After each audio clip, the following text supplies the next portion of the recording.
Admiral Yamamoto, the greatest military genius of his time, warned the Imperial High Command that unless the United States was beaten before it could mobilize its great industrial might, Dai Nippon would be defeated. In May of 1942, the largest armada to ever sail the oceans, flagged by the Yamato, one of the largest battleships ever built, set sail from Japanese waters to deliver a death blow to the United States in the Pacific. The leading elements under Admiral Naguma and his 4 fleet carriers, Kaga, Akagi, Hiryu, and Soru, headed for what they believed would be a surprise attack on Midway Island. The idea was to engage the Americans, force them to commit their 2 remaining carriers to the battle, and have the trailing naval elements of the Japanese force destroy them and take America out of the war. On the American side, Enterprise and Hornet were in battle trim. Yorktown, badly damaged at Coral Seas, was in port for an expected several months of repairs. Saratoga was undergoing repairs on the west coast. Unknown to Yamamoto, American code breakers, through hard work and some say providential guidance, had deciphered Japan's military codes. Admiral Nimitz knew Yamamoto's plans and boldly determined to set a trap despite being vastly outnumbered and outgunned. Squadrons of planes were transferred from Saratoga to Yorktown. After only 72 hours of repairs, York II put out to sea with repair crews still on board to join Enterprise and Hornet as they steamed to Point Luck off of Midway Island and await the battle. Once the fleet put to sea, every man was apprised of the situation. Dai Nippon was coming in force. Their intent was to destroy the U.S. fleet and force surrender. By the time the fleet reached Point Luck, life for every sailor, marine, soldier, and airman in the fleet and on Midway Island became very simple. Stop the enemy, or your loved ones will learn to speak Japanese. On 4 June, the battle was engaged. The fog of war was thick, especially with 1940s technology. The battle raged with attacks and counterattacks until 6 June. There were many heroic acts. We will only look at 3 today.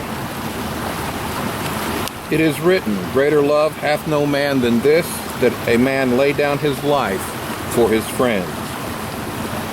On 4 June 1942, Torpedo Squadron 8 found itself without Fighter 8 and Bomber 8, with 2 Japanese carriers in their sights. A carrier cannot launch or receive aircraft while in an emergency turn, but a torpedo plane is very vulnerable as it makes its run to deliver ordnance without the cover of the fighters and the bombers.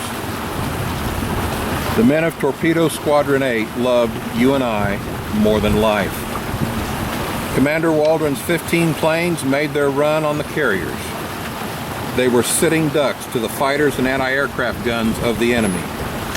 Only one man, Ensign George Gay, lived to see another day.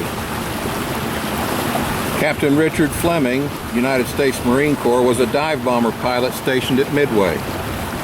The minimum altitude for safe dive bombing was considered to be 1,500 feet to avoid being destroyed by the blast of your own ordnance. On 4 June 1942, Captain Fleming loved you and I more than life. He calibrated his bombs for release at the lowest level and made a bombing run on an enemy carrier at 400 feet. He survived the attack and returned to his base with 179 holes in his plane and 2 minor wounds. But on 5 June 1942, while on another bombing mission, Captain Fleming's plane was hit by anti-aircraft fire after scoring a near miss on the heavy cruiser Makuma. The plane burst into flames and crashed into the sea. Captain Fleming and his gunner, Private George Toms, perished. On 4 June 1942, Major Lofton Henderson, United States Marine Corps, was commanding the Marine Dive Bomber Squadron on the island of Midway. During the engagement with the carrier, Hiryu, his plane was damaged and he was wounded. Major Henderson loved you and I more than life. He put his burning plane into a steep dive. He made no attempt to bail out, nor did he release his ordnance when within range. Major Henderson flew his plane down the stack of the Hiru and delivered his bombs to the boilers personally. In the end, all 4 enemy task force carriers were sunk. These sacrifices did not win the war. These sacrifices just kept the U.S. from losing the war. Much more blood, sweat, and tears would be expended before VJ Day. Freedom is not free. These are not the only men and women to pay the price for our liberty. Remember, remember, remember.